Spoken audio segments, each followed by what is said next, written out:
2026년 3월 11일 서울 코엑스 인터배터리 전시장은 겉으로는 여느 해와 똑같았습니다. 반짝이는 배터리, 줄지어 선 전기차 부품, 바쁘게 오가는 사람들. 그런데 그날 삼성 SDI가 무대에서 이름 하나를 꺼내자 전시장 안의 공기가 조금 달라졌습니다. 솔리드 스택. 단단하다는 뜻의 솔리드에 쌓는다는 뜻의 스택을 붙인 이 이름은 단순한 브랜드가 아니었습니다. 그동안 실험실 안에서만 살던 꿈의 배터리가 드디어 명함을 들고 시장 위로 올라온 순간이었습니다. 그리고 그 옆에 붙은 숫자가 사람들의 눈을 붙잡았습니다.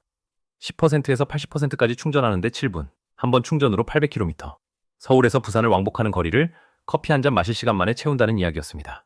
여기까지 들으면 여러분은 당연히 고속도로를 달리는 전기차를 떠올릴 겁니다. 그런데 이상하게도 삼성 SDI가 이 배터리를 들고 가장 먼저 눈을 돌린 곳은 도로가 아니었습니다. 사람처럼 걷고 물건을 들고 공장에서 일하는 로봇이었습니다. 이게 무슨 뜻일까요? 전기차를 바꾸겠다던 기술이 사실은 로봇 시대의 출근 카드를 먼저 찍으려 하고 있다는 겁니다. 끝까지 들으시면 지금 벌어지는 이 싸움이 왜 단순한 배터리 경쟁이 아니라 21세기 자동차와 로봇의 심장을 누가 쥐느냐의 전쟁인지 아시게 될 겁니다. 그리고 그 전쟁터에서 한국이 왜 박수만 받는 자리가 아니라 매일 증명해야 하는 자리에 서 있는지도 말입니다. 잠깐 본격적인 이야기를 하기 전에 질문 하나를 드리겠습니다. 여러분이 전기차를 한 대 샀다고 해봅시다. 그 차에서 가장 비싼 부품이 무엇일 것 같으십니까? 커다란 화면일까요? 날렵한 차체일까요? 아니면 운전자를 똑똑해 보이게 만드는 자율주행 기능일까요? 전부 아닙니다. 정답은 배터리입니다. 전기차 한 대 값에서 배터리가 차지하는 비중은 40%에 50%에 이릅니다. 쉽게 말해 6천만 원짜리 전기차를 샀다면 그중 절반에 가까운 돈이 운전석 바닥에 조용히 깔려있는 셈입니다. 차를 산 줄 알았는데 사실은 바퀴 달린 배터리를 산 겁니다. 조금 억울하게 들리지만 이게 전기차 경제의 진짜 현실입니다.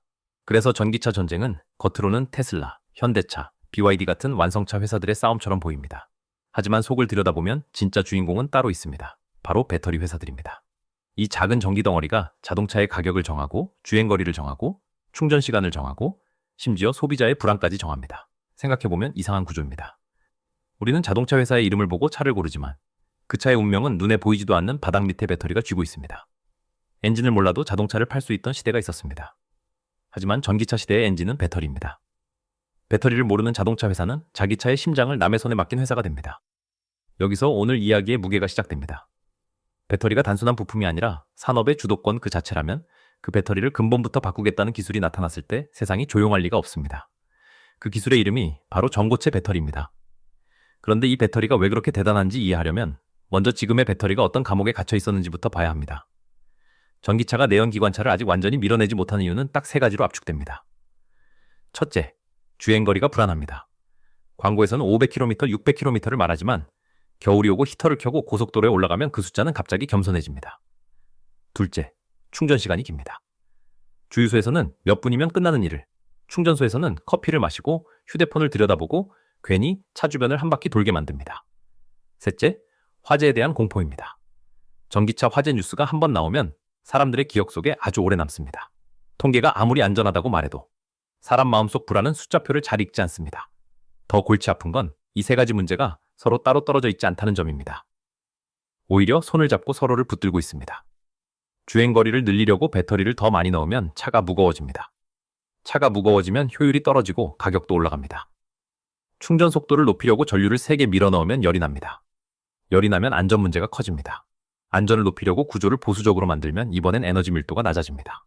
그러니까 전기차 배터리는 오랫동안 아주 얄미운 삼각관계에 갇혀 있었습니다.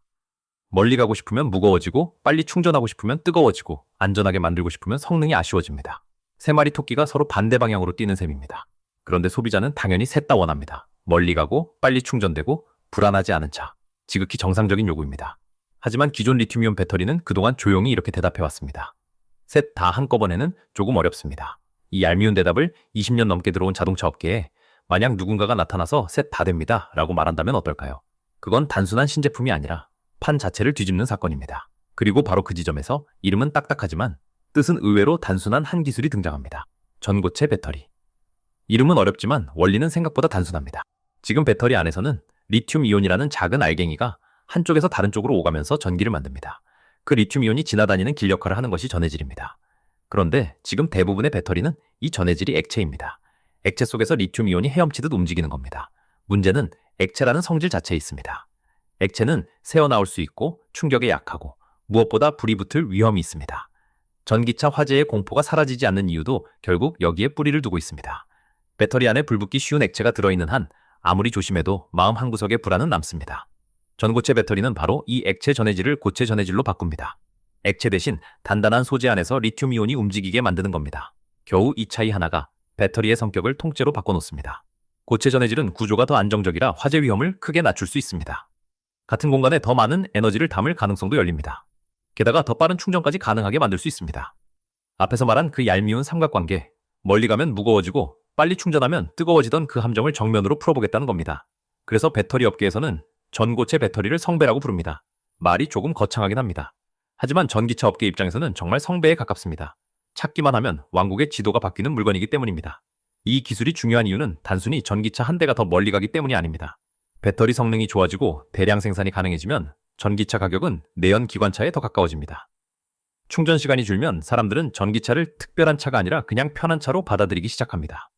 화재의 공포가 줄면 아파트 지하 주차장, 충전소, 보험 시장의 분위기까지 달라집니다. 다시 말해 전고체 배터리는 자동차 안의 부품 하나가 아닙니다. 전기차 대중화를 막아온 심리적 장벽, 그 벽을 건드리는 기술입니다. 그리고 이 벽을 먼저 무너뜨리겠다고 나선 회사가 바로 삼성 SDI였습니다. 다시 그날 서울 코엑스로 돌아가 봅시다. 기술업계에서 어떤 물건에 이름을 붙인다는 건 생각보다 큰 사건입니다. 연구 단계의 물건에는 보통 이름 대신 코드명이 붙습니다. 그러나 브랜드가 붙는 순간 그 기술은 고객에게 설명되고 투자자에게 계산되고 경쟁자에게 비교되는 상품의 영역으로 내려옵니다. 삼성 SDI가 솔리드 스택이라는 이름을 붙였다는 건 전고체 배터리를 더 이상 실험실의 미래가 아니라 시장에 내놓을 제품으로 다루기 시작했다는 신호였습니다. 그리고 삼성 SDI가 제시한 숫자는 더 노골적이었습니다. 10%에서 80%까지 충전하는데 7분. 한 번 충전으로 800km 주행. 에너지 밀도는 900W시 per 리터. 이 숫자들을 하나씩 뜯어봅시다. 먼저 7분. 지금 많은 전기차는 급속 충전을 해도 30분에서 1시간이 필요합니다. 제조사들은 늘 멋지게 말합니다. 잠깐 쉬는 동안 충전하면 됩니다. 커피 한 잔이면 됩니다. 그런데 현실은 조금 다릅니다. 충전기가 비어 있어야 하고 출력이 잘 나와야 하고 배터리 온도도 맞아야 하고 앞차가 충전을 끝내고도 돌아오지 않는 인간적인 변수까지 견뎌야 합니다. 그래서 전기차 충전은 기술 문제가 아니라 인내심 테스트가 되곤 합니다. 그런데 7분이라는 숫자는 이 불편의 성격을 바꿉니다. 주유소에서 기름을 넣고 계산하고 화장실까지 다녀오는 시간과 크게 다르지 않기 때문입니다. 800km라는 주행거리도 상징성이 큽니다. 서울에서 부산까지가 대략 400km입니다. 800km라면 한 번 충전으로 서울과 부산을 왕복하는 그림이 나옵니다. 장거리 여행을 떠날 때 사람들은 목적지보다 충전소를 먼저 검색합니다. 지도 앱을 켜고 충전소를 확인하는 순간 여행은 자유가 아니라 계획표가 됩니다. 800km는 바로 그 불편을 정면으로 겨냥합니다. 마지막으로 에너지 밀도 900W시 per 리터. 이건 같은 공간에 얼마나 많은 전기를 담느냐의 문제입니다. 같은 크기의 가방에 도시락을 얼마나 더 넣을 수 있느냐와 비슷합니다. 기존 배터리는 성능을 높이려면 팩을 키워야 했고 팩이 커지면 차가 무거워졌고 무거워지면 효율이 깎였습니다. 전고체 배터리는 이 계산법 자체를 바꾸려 합니다. 다만 여기서 한 가지는 분명히 해둬야 합니다. 이 숫자들은 목표이자 방향이고 실제 양산에서 검증되어야 할 약속입니다. 배터리는 발표장에서 박수받는 것보다 공장에서 매일 똑같이 만들어지는 것이 훨씬 어렵습니다. 삼성 SDI는 2027년 하반기 양산이라는 시간표를 내걸었습니다. 진짜 평가는 그때부터 시작됩니다. 여기서 이야기가 갑자기 재밌어집니다. 삼성 SDI가 이 대단한 배터리를 들고 가장 먼저 눈을 돌린 곳이 전기차가 아니라 로봇이었기 때문입니다. 그것도 장난감 로봇이 아니라 사람처럼 걷고 물건을 들고 공장과 물류센터에서 일할 수 있는 휴머노이드 로봇입니다. 왜 전기차보다 로봇이 먼저일까요? 이유는 의외로 단순합니다. 전기차가 너무 까다롭기 때문입니다. 전기차 배터리는 영하 10도의 겨울 아침에도 움직여야 하고 한여름 뜨거운 도로 위에서도 버텨야 하고 고속 충전과 장거리 주행과 충돌 안전까지 모두 통과해야 합니다. 자동차는 사람 목숨을 싣고 달리기 때문에 배터리에 요구하는 조건이 매우 가혹합니다. 한번 문제가 생기면 단순한 고장이 아니라 사회적 불안으로 번집니다. 반면 로봇은 상대적으로 통제된 환경에서 먼저 쓰일 수 있습니다. 공장, 물류센터, 연구소, 실내 작업장처럼 온도와 습도가 비교적 안정된 공간입니다. 새 배터리를 처음 적용하고 검증하기에는 자동차보다 부담이 훨씬 작습니다. 그러니까 삼성 SDI가 로봇을 먼저 보는 것은 도망이 아니라 전략입니다. 가장 어려운 전쟁터에 곧바로 뛰어들기 전에 이길 가능성이 높은 전장을 먼저 고른 셈입니다. 휴머노이드 로봇에게 배터리는 단순한 부품이 아닙니다. 사람으로 치면 심장이자 체력입니다. 아무리 인공지능이 똑똑해도 2시간 움직이고 주저앉으면 현장에서는 쓸 수가 없습니다. 삼성 SDI 관계자는 전고체 배터리가 로봇의 가동 시간을 최대 8시간까지 늘릴 수 있다고 설명했습니다. 이 8시간이라는 숫자는 그냥 성능표에 적힌 숫자가 아닙니다. 로봇이 인간의 노동시간표 안으로 들어올 수 있느냐를 가르는 숫자입니다. 1시간마다 충전해야 하는 로봇은 직원이 아니라 귀찮은 전자제품입니다. 하지만 8시간 움직이는 로봇은 갑자기 계산이 달라집니다. 공장주는 임금과 휴식, 교대 근무, 생산성을 다시 계산하게 됩니다. 배터리 하나가 노동경제학 교과서에 슬쩍 발을 들이미는 겁니다. 무게도 치명적입니다. 전기차는 바닥에 배터리를 넓게 깔 수 있지만 로봇은 그럴 수 없습니다. 사람처럼 서서 균형을 잡고 팔과 다리를 움직여야 합니다. 배터리가 무거우면 로봇은 둔해지고 관절에 부담이 커집니다. 전고체 배터리는 높은 에너지 밀도와 가벼운 무게 덕분에 로봇에게 딱 맞는 심장이 됩니다. 테슬라는 옵티머스로, 피규어 같은 스타트업은 인간형 로봇으로 이미 이 시장에 뛰어들었습니다.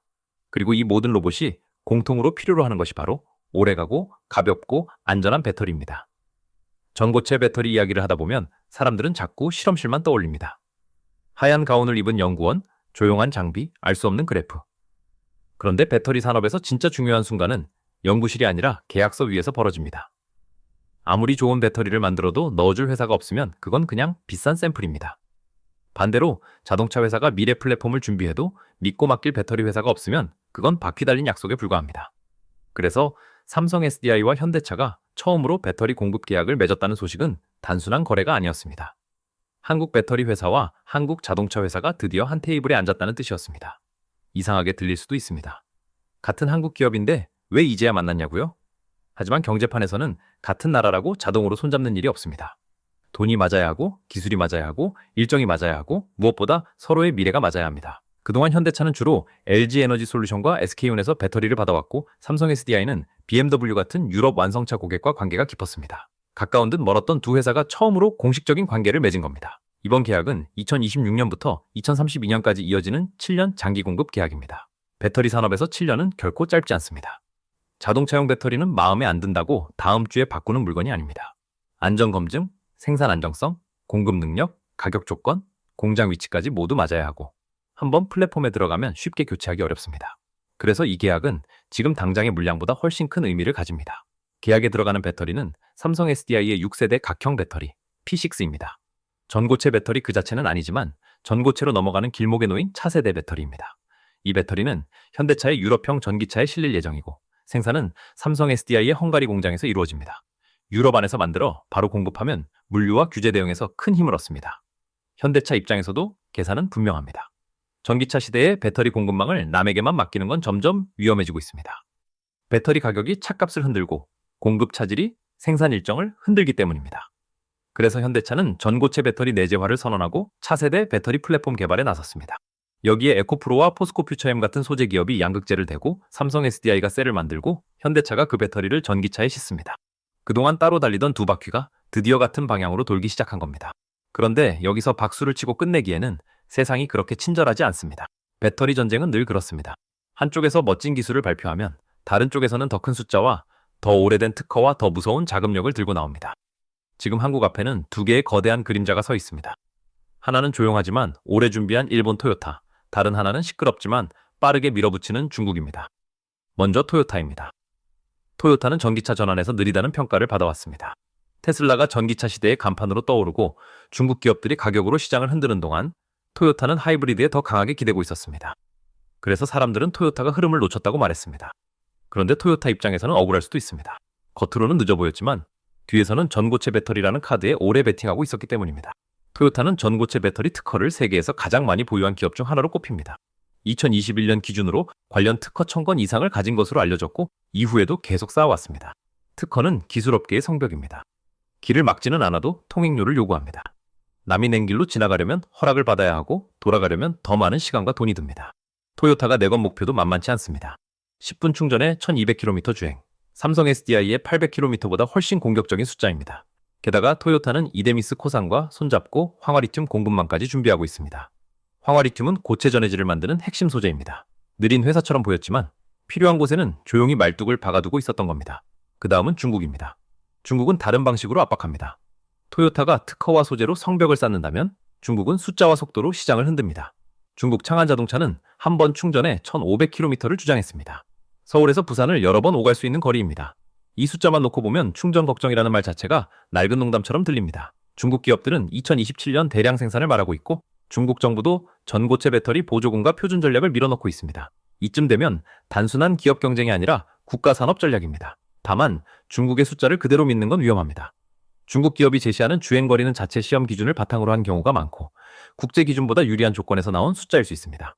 1,500km라는 문장은 화려하지만 실제 도로와 계절과 고속주행까지 모두 검증해야 진짜가 됩니다. 그러나 그렇다고 중국을 가볍게 볼 수도 없습니다. 중국은 기술 검증이 끝나기도 전에 공장과 자본과 표준을 동시에 움직이는 나라입니다. 때로는 거칠고 때로는 과장되지만 속도만큼은 진짜입니다. 전고체 배터리 전쟁을 삼성 SDI 혼자 뛰는 경기로 보면 절반만 본 겁니다. 진짜 무서운 장면은 그 뒤에 있습니다.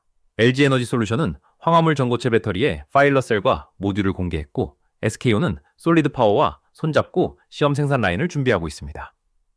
아직 화려한 양산 뉴스는 아닙니다. 하지만 배터리 산업에서 파일럿 라인은 실험실의 꿈이 공장 바닥에서 버틸 수 있는지 확인하는 잔인한 시험장입니다. 논문에서는 천재였던 기술도 공장에 들어가면 갑자기 말썽꾸러기가 됩니다. 여기서 승부는 결국 소재와 장비로 내려갑니다. 고체 전해질이 안정적으로 공급되어야 하고 양극재와 공정 기술이 맞물려야 하며 높은 압력으로 고체와 고체를 빈틈없이 붙이는 장비가 필요합니다. 포스코 퓨처엠과 에코프로 같은 소재 기업, 배터리 장비 회사, 그리고 품질 관리 노하우가 모두 한 줄로 연결되어야 합니다. 배터리는 셀 회사 혼자 만드는 물건이 아니라 소재와 장비와 공정이 동시에 살아야 완성되는 종합 제조업입니다. 그래서 여기서 가장 중요한 단어가 하나 등장합니다. 바로 수율입니다. 수율이란 쉽게 말해 만든 것 중에서 실제로 팔 수 있을 만큼 정상인 제품의 비율입니다. 아무리 대단한 배터리라도 10개를 만들어 한 개만 멀쩡하면 그건 산업이 아니라 취미 활동에 가깝습니다. 삼성 SDI가 그리고 한국 배터리 산업 전체가 진짜로 평가받을 지점이 바로 여기입니다. 멋진 숫자를 발표한 회사가 아니라 그 숫자를 공장에서 반복할 수 있는 회사가 되느냐입니다. 이렇게 보면 한국의 상대는 단순히 일본 한 나라나 중국 한 나라가 아닙니다. 일본은 오래 쌓은 특허와 정밀한 공급망으로 압박하고 중국은 거대한 자금과 내수 시장과 속도로 밀어붙입니다. 한국은 그 사이에서 기술의 앞선 격차와 제조의 신뢰성을 동시에 증명해야 합니다. 다행히 한국에는 무기가 있습니다. 삼성 SDI, LG 에너지 솔루션, SK온이라는 배터리 3사가 모두 전고체에 뛰어들었고 그 뒤를 소재와 장비 생태계가 받치고 있습니다. 게다가 한국은 미국과 유럽 시장에서 중국보다 상대적으로 받아들여지기 쉬운 지정학적 위치에 있습니다. 이 점은 배터리 전쟁에서 조용하지만 매우 큰 무기입니다. 화려한 숫자는 발표장에서 박수를 받지만 진짜 승부는 조용한 공장 안, 수율과 반복 생산에서 갈립니다. 지금 그 조용한 공장 안에서 한국 배터리 산업의 체력이 시험받고 있습니다. 이제 조금 더 멀리서 이 이야기를 봅시다. 20세기를 움직인 것이 석유였다면 21세기를 움직일 조용한 심장은 배터리입니다. 예전에는 땅속에서 석유가 나오는 나라가 강했습니다. 산업도 군대도 외교도 그 검은 액체 위에서 움직였습니다. 그런데 전기차와 로봇과 데이터 센터의 시대가 오면서 힘의 기준이 바뀌고 있습니다. 이제 중요한 것은 에너지를 얼마나 캐느냐가 아니라 전기를 얼마나 안전하게 저장하고 오래 쓰게 만드느냐입니다. 한국은 석유가 많은 나라가 아닙니다. 하지만 배터리 기업과 소재, 장비, 완성차 생태계를 한꺼번에 가진 나라입니다. 그래서 전고체 배터리가 중요한 이유는 전기차 한 대를 더 멀리 보내기 때문만이 아닙니다. 7분 충전과 800km가 현실에 가까워지면 전기차를 망설이게 만들던 불안이 무너집니다. 충전소를 먼저 찾던 운전자가 목적지를 먼저 보게 되고 겨울 주행거리와 화재 걱정은 점점 줄어듭니다. 로봇 시장에서도 마찬가지입니다. 휴머노이드 로봇이 8시간 가까이 움직일 수 있다면 그것은 장난감이 아니라 산업 현장에 들어갈 수 있는 노동력이 됩니다. 배터리는 도로 위에 전기차와 공장 안의 로봇을 동시에 움직이는 심장인 셈입니다. 여기에 에너지 안보까지 붙습니다. 미국과 유럽은 중국산 배터리 의존을 줄이려 하고 그 빈자리를 한국 배터리 기업들이 노리고 있습니다. 배터리는 이제 단순한 부품이 아니라 보조금과 공급망과 외교와 산업 전략이 만나는 물건이 되었습니다. 시장의 크기가 그 무게를 증명합니다. 전고체 배터리 시장은 2024년 11억 8천만 달러에서 2030년에는 150억 7천만 달러로 커질 전망입니다. 10년도 안 되는 사이에 10배가 넘는 시장이 열리는 겁니다. 자, 이제 처음의 질문으로 돌아가 봅시다. 전기차에서 가장 비싼 부품은 배터리라고 했습니다. 그 배터리가 이제 자동차 바닥을 벗어나 로봇의 몸속으로 그리고 국가 경제의 중심으로 걸어 들어가고 있습니다. 그래서 결론은 이렇습니다. 삼성 SDI의 7분 충전과 800km는 끝이 아니라 출발점입니다. 발표장의 박수는 하루면 식지만 공장에서 매일 똑같이 찍어내는 배터리는 10년을 갑니다. 전고체 배터리 전쟁의 승자는 가장 큰 숫자를 외친 나라가 아니라 그 숫자를 조용히 반복해낸 나라가 될 겁니다. 석유 없는 나라에서 배터리 기술을 가진 나라로 작은 셀 하나가 전기차의 바닥 아래에서 시작해 지금 한국 경제의 다음 기회를 조용히 밝히고 있습니다. 그리고 그 불이 꺼지지 않게 만드는 일은 결국 발표가 아니라 증명의 몫으로 남았습니다.